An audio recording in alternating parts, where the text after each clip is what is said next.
আসসালামু আলাইকুম প্রিয় শিক্ষার্থীরা, তোমরা সবাই কেমন আছো? অনেকদিন পরে তোমাদের রায়হান স্যার তোমাদের সামনে এসে উপস্থিত হয়েছে জাহাঙ্গীরনগরের সি ইউনিটের ভর্তি পরীক্ষার টিপস ও সাজেশন নিয়ে। তোমরা অনেকেই জাহাঙ্গীরনগরের জন্য আবেদন করেছো, আর এই জাহাঙ্গীরনগরের যে ভর্তি প্রস্তুতিটি সবসময় একটু ডিফারেন্ট অন্যান্য বিশ্ববিদ্যালয় থেকে, তা তোমরা ইতিমধ্যেই জানো।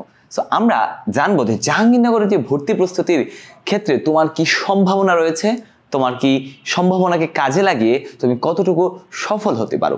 তো দেখে নেওয়া যাক আমাদের জাহাঙ্গীরনগরে সি ইউনিটে কোন বিভাগের জন্য, অর্থাৎ তোমরা এখানে জানো যে সি ইউনিটে সায়েন্সের যারা আছো, কমার্সের যারা আছো, আর্টসের যারা আছো, সবাই কিন্তু এটার মধ্যে পরীক্ষা দিতে পারবে। আর একটি মজার বিষয় হলো এই বছর থেকে জাহাঙ্গীরনগরের সি ইউনিটে আমরা জানি C1 যেটা নাট্যতত্ত্ব ছিল, এবং আরেকটা বিষয় যেটা হচ্ছে তোমার যে বঙ্গবন্ধু ও তুলনামূলক সাহিত্য ছিল, এই দুইটা ইউনিটকে কিন্তু একত্রিত করে দেওয়া হয়েছে। অর্থাৎ C1 ও I ইউনিট, যেটা আগে হচ্ছে তোমার কি ছিল যে C1 এবং হচ্ছে I ইউনিট, যেটা কি এটা হচ্ছে আমরা হচ্ছে এই ইয়েতে পাচ্ছি। কোথায় পাচ্ছি? যে জাহাঙ্গীরনগরের সি ইউনিটে পাচ্ছি। এবং এই সি ইউনিটের কিভাবে কোন ডিপার্টমেন্টে কতটা সাবজেক্ট আছে, ধরো আমরা যদি বলি ডিপার্টমেন্ট না, কোন গ্রুপের জন্য কতটুকু বরাদ্দ আছে, সেই বিষয়গুলো আমরা আগে জানি। দেখো জাহাঙ্গীরনগরের সবচেয়ে যে স্পেশাল বিষয়টি হচ্ছে সেটি হচ্ছে যে সায়েন্স, কমার্স, আর্টস প্রত্যেকের জন্য আলাদা মেরিট লিস্ট তৈরি করে। তো আমরা যদি দেখি যে সায়েন্সের জন্য কতটা আছে, যে সি ইউনিটের সিট আমরা দেখব। তারপর দেখব আমরা আর্টসের জন্য অর্থাৎ হিউম্যানিটিসের জন্য কতটা আছে। তারপর আমরা দেখব যে হচ্ছে কমার্সের জন্য কতটা আছে। সো আমরা এটাকে কম দিয়ে লিখলাম, কমার্সের জন্য কতটা আছে। এখন আরেকটি বিষয়, সেখানে কিন্তু জাহাঙ্গীরনগরের যেটা হচ্ছে কোনো অসমতা, অর্থাৎ বাংলাদেশের যে সংবিধানের আর্টিকেল 27 সেটার মধ্যে বলা হচ্ছে ইকুয়ালিটি বিফোর ল, অর্থাৎ আইনের চোখে সবাই সমান। সেক্ষেত্রে নারী পুরুষের সমান অধিকার সেটা কিন্তু তারা নিশ্চিত করে, অর্থাৎ নারীদের জন্য অর্থাৎ ছেলেদের জন্য আলাদা মেরিট লিস্ট আর মেয়েদের জন্য আলাদা মেরিট লিস্ট। চলো আমরা দেখে নিই যে ছেলে এবং মেয়েদের জন্য যে আলাদা মেরিট লিস্ট আছে সেটা কিভাবে হয়।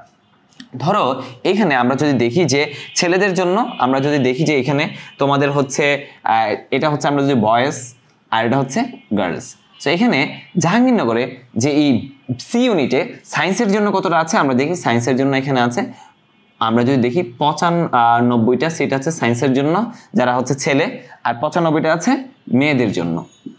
আবার আমরা যদি আরেকটু খেয়াল করি দেখবো যে আর্টসের জন্য রয়েছে 102টা, মেয়েদের জন্য, ছেলেদের জন্য 102, মেয়েদের জন্য 102। কমার্সের জন্য রয়েছে 25, ছেলেদের জন্য, মেয়েদের জন্য 25। এখন এই যে এই সিট কাঠামোটা, এই কাঠামোটা কিন্তু তোমরা কিভাবে দেখো, এই যে অনেকে ভাবতে পারো কমার্সের জন্য এত কম সিট, আমরা কি চান্স পাবো? না, কমার্সের জন্য অনেকেই হচ্ছে, আমার ভাই লাস্ট ইয়ার হচ্ছে সে 32তম 28তম না কততম হয়েছে, সো সে কিন্তু কমার্সের জন্য একটা সাবজেক্ট পেয়ে গিয়েছে আর কি, জার্নালিজম বা কিছু কোনো একটা পেয়েছে আর কি। তো দেখো এখানে যারা কমার্সের 25টা সিট আছে, এখানে তুমি ধরো 40-50-এর মধ্যে থাকলেও সিট পাবা, সাবজেক্ট পাবা। সো এটা কোনো বিষয় না। সো আমরা দেখতে পাচ্ছি যে এখানে কি তুমি সায়েন্সের জন্য 95টা আছে, ছেলেদের জন্য 95, মেয়েদের জন্য 95। আবার আর্টসের জন্য কি ছেলেদের জন্য 102, মেয়েদের জন্য 102। আবার কমার্সের জন্য ছেলেদের জন্য 25, মেয়েদের জন্য 25। অর্থাৎ এখানে কিন্তু তোমার জন্য একটা সুবর্ণ সুযোগ রয়েছে, আর এই সুযোগটা তোমরা কিন্তু ভালোভাবে কাজে লাগাতে হবে। তো এবার আমরা দেখে আসি এই সি ইউনিটে কোন কোন সাবজেক্ট রয়েছে, অর্থাৎ কোন কোন সাবজেক্টে তুমি হচ্ছে পরীক্ষা দিবে। তো এখন আমরা দেখবো যে সি ইউনিটে তোমরা কোন কোন সাবজেক্টে পরীক্ষা দিবে। সেখানে সি ইউনিটে সাধারণত কলা ও মানবিক বিজ্ঞান অনুষদ সেহেতু আমরা যে দেখবো যে সি ইউনিটে প্রথম কি আসে, আমরা যদি দেখি সি ইউনিটে প্রথম আসে বাংলা। আমরা জানি বাংলা হচ্ছে সি ইউনিটের একটা খুব প্রধান সাবজেক্ট। তারপর হচ্ছে ইংলিশ। আমরা যদি ইংলিশ খুবই একটা, ধরো ইংলিশ একটা খুব ডিমান্ডেবল সাবজেক্ট। আমরা জানি ইংলিশ মানে আমাদের জন্য একটা ভীতি, মানে ইংলিশ কিছু পারি না পারি, একটু ইংলিশ শুনলে মনের মধ্যে একটা ভীতি কাজ করে আর কি। 3 নম্বর আমরা সাবজেক্ট যদি দেখি, সেক্ষেত্রে আমরা ইন্টারন্যাশনাল রিলেশনস, নট রিলেশনশিপ। অনেকেই বলে ইন্টারন্যাশনাল রিলেশনশিপ, নো, আমি যেহেতু ইন্টারন্যাশনাল রিলেশনসে পড়ি সেহেতু IR, আন্তর্জাতিক সম্পর্ক। আন্তর্জাতিক সম্পর্ক মানে কি, ধরো আন্তর্জাতিক বা আন্তঃরাষ্ট্রীয়, হ্যাঁ আন্তঃরাষ্ট্রীয় যে সম্পর্কগুলো আছে সেই বিষয়গুলো নিয়ে তারা হচ্ছে আলোচনা করে। আন্তর্জাতিক সম্পর্ক খুবই ইন্টারেস্টিং একটা সাবজেক্ট। তোমরা যারা হচ্ছে খুবই আপডেটেড থাকতে চাও পৃথিবীকে নিয়ে, তুমি কিন্তু আন্তর্জাতিক সম্পর্কতে পড়লে অনেক বেশি আপডেটেড থাকতে পারবা। আমি এই আন্তর্জাতিক সম্পর্ক নিয়ে তোমাদের একটি ছোট্ট করে রিভিউ আমি আমার চ্যানেলে দিয়ে দিব, তোমরা চ্যানেলটি সাবস্ক্রাইব করে রাখতে পারো, যাতে ভবিষ্যতে যে কোনো সাবজেক্ট রিভিউ তোমরা এখান থেকে পাইতে পারো। তারপরে আমরা যদি দেখি 4 নম্বর যে বিষয়টি রয়েছে আন্তর্জাতিক সম্পর্কের পরে আমরা যদি দেখি এখানে রয়েছে হিস্ট্রি। অর্থাৎ হিস্ট্রি বিষয়টা কি? ইতিহাস। ইতিহাস মানে পাতিহাস এরকম না, হিস্ট্রির মধ্যে তোমার অনেক কিছু গবেষণা করতে হয়। যে আমি যে বলতেছি ইতিহাস, এই ইতিহাসটা কিন্তু বিকৃত হইতে পারে। সো এই ইতিহাসটা কিভাবে আসছে এটা গবেষণালব্ধ এবং এটা যে সায়েন্টিফিক স্টাডি করা হয় আর কি, খুবই ইন্টারেস্টিং বিষয়। তারপরে আমরা যদি 5 নম্বরে দেখি জার্নালিজম। জার্নালিজম তোমরা জানো জার্নালিজম মানে হচ্ছে গণমাধ্যম, সাংবাদিকতা and mass communication. Mass communication, so mass com লিখলাম। So journalism and mass communication বিষয়টা হচ্ছে যে আমরা জানি বর্তমানে যারা সাংবাদিকতায় যে পেশাটা রয়েছে সেই পেশাতে কিন্তু এটা খুবই একটা ডিমান্ডেবল সাবজেক্ট জাহাঙ্গীরনগরের জন্য। তারপরে আমরা যদি 6 নম্বরে যদি দেখি, 6 নম্বরে তোমাদেরকে আমি যেটা বলবো, 6 নম্বরে দেখো আমরা এই 6 নম্বর এই 5 নম্বর 5টা পর্যন্ত আই থিঙ্ক ক্লিয়ার। এই 5টার জন্য অনেকেই হচ্ছে একদম সি ইউনিটের বিষয়গুলো সম্পর্কে ভালোভাবে জান না, আমি তোমাদেরকে জানাই দিলাম। সো আমরা বাকি 5টা হচ্ছে এই 5টা মুছে দিয়ে বাকি 5টা লিখি আর কি। দেখো অথবা আমি এই পাশেও লিখে দিতে পারি, তাই তোমাদের জন্য সুবিধা হবে। সো আমি এটা এই পাশে লিখে দিচ্ছি তোমাদের জন্য। সো প্রথম হচ্ছে 6 নম্বরে হচ্ছে আমরা যদি দেখি চারুকলা। হ্যাঁ, এটা চারুকলা হচ্ছে কিন্তু আগে আলাদা ছিল। হ্যাঁ, চারুকলা নাট্যতত্ত্ব। তারপর হচ্ছে তোমরা যদি দেখো 7 নম্বর হচ্ছে নাট্যতত্ত্ব। নাট্যতত্ত্ব এটা আলাদা ছিল আগে। হ্যাঁ, তারপর 8 নম্বরে যদি দেখি আমরা বিসি অর্থাৎ Bangabandhu comparative literature and culture, BCLC, এটাও খুব একটা বর্তমানে একটা খুব ডিমান্ডেবল সাবজেক্ট। 9 নম্বরে যদি আমরা দেখি প্রত্নতত্ত্ব। প্রত্নতত্ত্ব মানে কি? আর্কিওলজি। So archaeology. আর 10 নম্বরে যদি আমরা দেখি এটা হচ্ছে দর্শন, ফিলসফি। এখন এই সাবজেক্টগুলো সম্পর্কে তোমাকে বলি। দেখো চারুকলার বিষয়টা আমাদের একটা ধারণা থাকে চারুকলা পড়লে মনে হয় কিছু করা যায় না, কিন্তু এই চারুকলা সাবজেক্টটাই তোমরা দেখো যে অনেকেই রেস্টুরেন্টে যাও বা অনেক বড় বড় জায়গা যাও, এই যে ডেকোরেশন একটা অনেক এই কাজগুলো কিন্তু চারুকলার ছেলেপেলেরা করে থাকে এবং এই চারুকলা খুবই ডিমান্ডেবল। তুমি যে কোনো ফিল্ডে একদম হাতে কদমে শিখে কিন্তু চারুকলায় খুবই একটা ডিমান্ড ক্রিয়েট করে আর কি। নাট্যতত্ত্বের ক্ষেত্রে তোমরা জানো যে জাহাঙ্গীরনগর, সেলিম আল দীন। সো এই যে তোমার নিজেকে প্রতিভাকে যে বিকশিত করার একটি সুযোগ কিন্তু এখানে রয়েছে। BCLC অর্থাৎ বঙ্গবন্ধু অ্যান্ড কম্পারেটিভ, যে আমরা জানি যে সাহিত্য বা তুলনামূলক সাহিত্য ও সংস্কৃতি। সো এটাও কিন্তু নতুন একটা সাবজেক্ট, বাংলাদেশের প্রথম জাহাঙ্গীরনগর বিশ্ববিদ্যালয় এটা ইন্ট্রোডিউস করেছে। সো এটার মধ্যে জানোই যে যে জিনিসটা প্রথম আসে সেটা কিন্তু একটু মূল্য থাকে বেশি। তারপর প্রত্নতত্ত্ব, জাহাঙ্গীরনগরের প্রত্নতত্ত্ব বলা হয় যে সাউথ এশিয়ার মধ্যে পুরো সেরা। আমরা জানি যে মুস্তাফিজুর রহমান, এই যে ওনার নেতৃত্বে যে আর্কিওলজি ডিপার্টমেন্টে তুমি ফ্রিতে বিভিন্ন জায়গায় যেতে পারবা, প্রত্নতত্ত্ব স্থানগুলো সম্পর্কে তুমি গবেষণা করতে পারবা। এবং যে ওয়ারি বটেশ্বর তোমরা পড়ছো, এটা কিন্তু জাহাঙ্গীরনগরের যে প্রত্নতত্ত্বের ছাত্ররা এখানে গবেষণা করেছে। দর্শন মানে philosophy is the mother of all science. অর্থাৎ আমরা জানি যে জাহাঙ্গীরনগরের ফিলোসফি, অর্থাৎ তুমি যদি ফিলোসফিটা পড়ো তোমার জীবনের একটা জীবনবোধ, বা আমরা যদি দেখি যে মানে সবকিছু যে ডক্টর অফ ফিলোসফি বলে না যে PhD, সো এটা কিন্তু এটার উপর দেখা গেল mother of all science all subject. So এই সাবজেক্টগুলো কিন্তু আছে। এখন প্রশ্ন হলো তোমাদের প্রশ্ন কিভাবে হবে। সো আমি তোমাদের কোন জায়গা থেকে কত নাম্বার আসবে, কিভাবে আসবে, কত বলে তুমি চান্স পাবে, এই পুরো ভিডিওটা দেখো, তুমি জানতে পারবা। দেখো এখানে দেখো বাংলার ক্ষেত্রে আমরা সাধারণত কত দেখি? 15 নম্বর। অর্থাৎ আমরা যদি দেখি বাংলা যে সাবজেক্টটি আছে তোমাদের, এই বাংলা সাবজেক্টের ক্ষেত্রে আমরা দেখব 15 নম্বর রয়েছে। আর ইংলিশের ক্ষেত্রে 15 রয়েছে। কত রয়েছে? 15। আর এই সাধারণ জ্ঞান নামে আরেকটা আছে। সাধারণ জ্ঞান হচ্ছে সাধারণ জ্ঞান, আসলে অসাধারণ জ্ঞান এটা জাহাঙ্গীরনগরের ক্ষেত্রে। সাধারণ জ্ঞান হচ্ছে 50। সো টোটাল হচ্ছে 80 নম্বর। তো এখানে আমরা দেখলাম যে 15, আমরা দেখলাম 15, 30 আর হচ্ছে 50, 80। এখন তোমাদের যে ভর্তি পরীক্ষার যে সার্কুলার আছে, যে সার্কুলারে বিশেষভাবে উল্লেখ করে দেওয়া হয়েছে এই সংশ্লিষ্ট বিষয়াদি সাধারণ জ্ঞানের কত থাকবে? 50 নম্বর। এখন দেখো আমি যদি দেখি এখানে কয়টা সাবজেক্ট আছে, এই দুইটা সাবজেক্ট বাদ গেল, ঠিক না? এই দুইটা হচ্ছে 15, 15, 30, তার মানে এই দুইটা বাদ, বাকি আছে কয়টা? 10টার মধ্যে আরো 8টা সাবজেক্ট বাকি আছে। এখন এই 8টা সাবজেক্টে আমি যদি দেখি যে 50 নম্বর, 8টা সাবজেক্টে কত? এই 8টাকে যদি আমি ধরি তো 8টা হচ্ছে আমার জন্য 8টা হচ্ছে 50 নম্বর। তার মানে এই 50 আমি যদি ভাগ দেই 8, তার মানে প্রত্যেকটা আমাদের কত করে পড়তেছে? আমার 6 নম্বর করে। আর দুইটা সাবজেক্টে পড়বে 7 নম্বর। অর্থাৎ তোমার এখানে ধরো আয়ার থেকে 7 নম্বর আসলো, ইতিহাস থেকে 7 নম্বর, বাকিগুলো জার্নালিজম থেকে 6, হ্যাঁ, চারুকলা থেকে 6, নাট্যতত্ত্ব থেকে 6, তারপর BC বঙ্গবন্ধু থেকে 6, হ্যাঁ, প্রত্নতত্ত্ব থেকে 6, ফিলোসফি 6। তার মানে এই সাবজেক্ট ওয়াইজ তোমাকে জিকে প্রিপারেশন সুন্দরী করে গুছিয়ে নিতে হবে।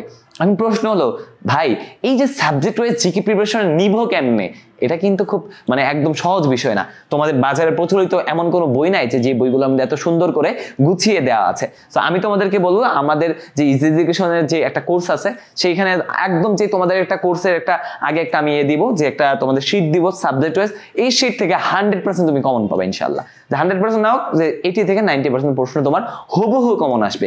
লাস্ট ইয়ারও সেটা হয়েছে যে অনেক স্টুডেন্ট আমাদের এবার হচ্ছে জাহাঙ্গীরনগরে পড়ে এবং তারা কিন্তু শীট থেকে ধরে ধরে পড়ে চান্স পেয়েছে। তুমি যদি মনে করো যে একটা বই বাজারে প্রচলিত বই নিলা, এই বই থেকে পড়তেই থাকলা, তাইলে কিন্তু তোমার চান্স হবে না। তোমাকে বুঝতে হবে কোন জায়গা থেকে আসে এবং তোমাকে জানতে হবে কিভাবে পড়তে হবে। সো এই যে বিষয়টা কিভাবে জানতে হবে যে তুমি কিভাবে পড়বা, সেই বিষয়টা জানার জন্য তোমাকে একটা মেন্টর দরকার। আই থিঙ্ক এই মেন্টরটা যদি তোমরা চাও যে আমাদের সঙ্গে এনগেজ থাকতে পারো, অথবা আমি কিছু ক্লাস আমার চ্যানেল নেওয়ার চেষ্টা করবো, কিন্তু দেখো যে একটা চ্যানেলে যতগুলো ক্লাস নেওয়া সম্ভব কিন্তু চাইলে কিন্তু সবগুলো দেওয়া সম্ভব না। তো সেক্ষেত্রে তোমাদের কি করতে হবে, তোমাদের একটা কোর্সে এনরোল করতে হবে এবং সেটার জন্য তোমাকে কি করতে হবে, ধরো আমি তোমাদেরকে বলে দিচ্ছি, ধরো এইখানে তোমাদের একটা স্পেসিফিক আমি নাম্বার দিয়ে দিচ্ছি, সেই নাম্বারটা হলো 01626076317।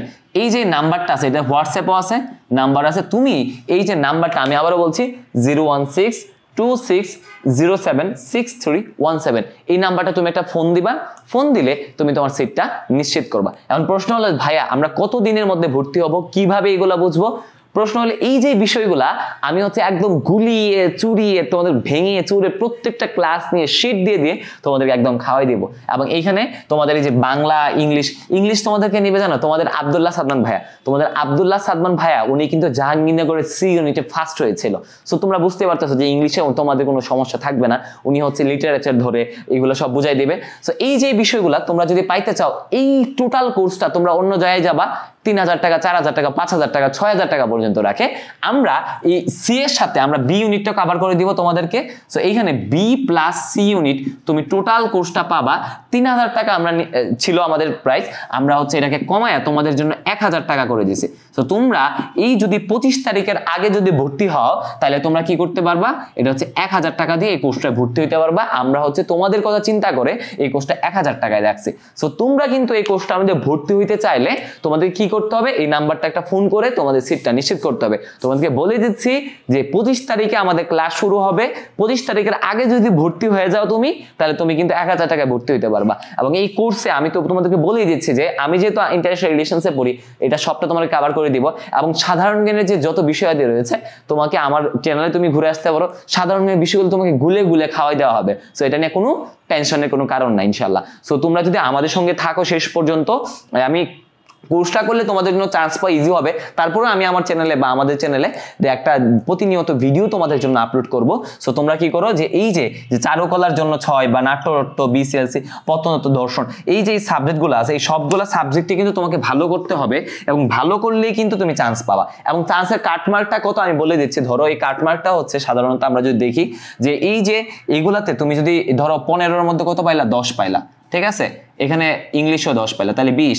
আর এখানে প্রত্যেকটাতে তুমি যদি ধরো আমি যদি এখানে 8 আছে তখন 4 করে পাইলা, 4 8 32, তার মানে আমি যদি দেখি 32, তার মানে এই যে এখানে তোমার 52 মার্ক, তার মানে এটা হচ্ছে তোমার কাট মার্ক। 80-তে যদি তুমি 52 পাও তাহলে তুমি কি যে একটা এই যে এই পরীক্ষার মধ্যে 52 পাইলে তোমার একটা চান্স পাওয়ার নিশ্চিত আছে। আর তুমি যদি রেজাল্ট দিয়ে ওভারঅল যদি তুমি হচ্ছে 71 পাও, তোমার হচ্ছে চান্স নিশ্চিত। আর যদি ফার্স্ট সেকেন্ড যারা হইতে চাও, আমি আবারও বলছি যারা ফার্স্ট সেকেন্ড হইতে চাও তাদের জন্য পাইতে হবে 75 থেকে 76। এখন প্রশ্ন হলো এই 76 বা 75 থেকে 76। এখন প্রশ্ন হলো এই 76 থেকে 75 কি পায় মানুষে?